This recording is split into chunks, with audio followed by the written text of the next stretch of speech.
Le Point Bourse vous est présenté par Bourse Direct.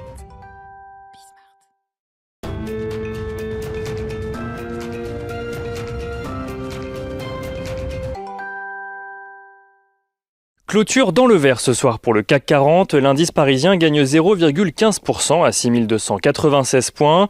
Dans le vert depuis ce matin, avec même une partie de la séance au-dessus des 6300 points. Le CAC 40 a ensuite perdu une partie de son avance à l'ouverture de Wall Street, où les principaux indices américains ont ouvert dans le rouge. Une tendance que les experts analysent comme une pause après les records de vendredi et avant la publication de pas moins de 82 résultats trimestriels cette semaine, rien que pour les entreprises du Dow Jones ou du S&P 500. Coca-Cola a d'ailleurs déjà commencé et annonce un chiffre d'affaires de 9 milliards de dollars en progression de 5% sur le premier trimestre 2021. Un résultat au-dessus des attentes grâce notamment à la réouverture des restaurants ou encore des cinémas en Asie. À Paris, il semblerait que la perspective de publication de résultats trimestriels invite au contraire à l'optimisme, voire à l'anticipation de bonnes surprises. Parmi les valeurs dont les résultats sont attendus cette semaine, Worldline, Vinci, Atos, Carrefour ou encore Danone progressent toutes ce soir. Kering, dont les résultats seront publiés demain, rompt avec le léger recul des valeurs du luxe à Paris suite aux progressions de la semaine dernière et va même chercher encore près de 1% ce soir. Autant de progressions qui montrent une attente forte des investisseurs sur ces résultats trimestriels. Donc, à en croire UBS d'ailleurs, le consensus sur les bénéfices serait trop bas en Europe et devrait être révisé à la hausse. Selon la banque, toujours, le bénéfice par action des actions européennes donc pourrait progresser de 50% en 2021 contre 37% selon le consensus actuellement. Aux États-Unis, le cabinet Earnings Scout estime pour le moment de son côté que sur les 34 entreprises du S&P 500 qui ont déjà publié leurs résultats, 88% ont dépassé les attentes du marché. Une tendance qui permet d'ailleurs au consensus d'analystes de revoir leurs prévisions à la hausse, là où de nombreux analystes attendaient une croissance de 24,5% des profits des entreprises du S&P 500 au premier trimestre. Elle passe à présent à une anticipation d'une progression de 30% donc des profits de ces entreprises.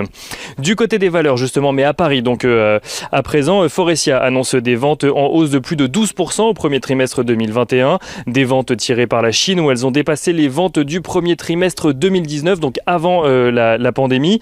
L'équipementier automobile anticipe par ailleurs des ventes d'au moins 16,5 milliards d'euros et une marge opérationnelle de 7% environ, en ligne avec ses objectifs pour 2021. Les objectifs de plus long terme de l'entreprise sont également maintenus avec un chiffre d'affaires de 24,5 milliards d'euros en 2025 cette fois-ci. Et du côté des valeurs donc à suivre à Paris toujours, Air France annonce de son côté viser une nouvelle recapitalisation cette année avec pour objectif de réduire sa dette et de renforcer son bilan. Air France qui espère également que la demande en trafic aérien se redresse dans le courant de l'année. Son PDG estime d'ailleurs que la compagnie aérienne pourra opérer à 50% de ses capacités dès cet été, même s'il espère que la campagne vaccinale permette une activité plus soutenue.